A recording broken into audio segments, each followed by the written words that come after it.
සරණී ස්ටයිරි YouTube channel එකට අදත් ඔයාලව ආදරෙන් පිළිගන්නවා.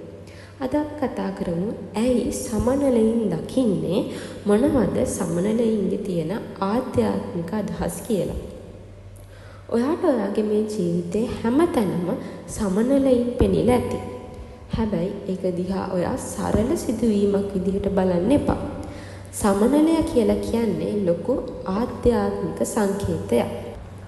සමනලයින් මළගිය ආත්මයන්ගේ පණිවිඩයක්ද. බොහෝ විට සමනලයින් පෙනෙන්නේ ඔබේ ජීවිතයට ආසන්න මළගිය කෙනෙකු ඔබට ගෙනෙන පණිවිඩයක් ලෙස. සමනලයා ඉතා සැහැල්ලු සංසුන් අයෙක්. ඔබට සංසුන් පණිවිඩයක් ලැබෙනවා. එය තේරුම් ගන්න.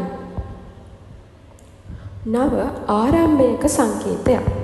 සමනලයාගේ ජීවිතය පරිවර්තනයන්ගෙන් පිරීලා තියෙනවා. ඒක ඔබ සියලු දෙනාම දන්නා කරුණ.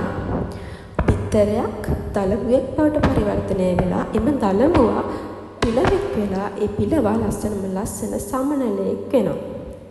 ඒ නිසා ඔබ ඔබේ ජීවිතයේ අලුත් පියවරකට යන සලකුණක් වශයෙන් සමනලයින් පෙනෙන්න පුළුවන්. ඔබට අහම්බෙන් හෝ සමනලයින් පෙනෙනවා නම් එය ඔබට ලැබෙන දිරිගැන්වීමේ ලකුණක්. මෘදු පණිවිඩයක්. මේ විශ්වයේ ආශිර්වාදය ඔයා එක්ක තියෙනවා. ඒක නිසා විශ්වාස කරන්න, විශ්වාසයෙන් ඉන්න.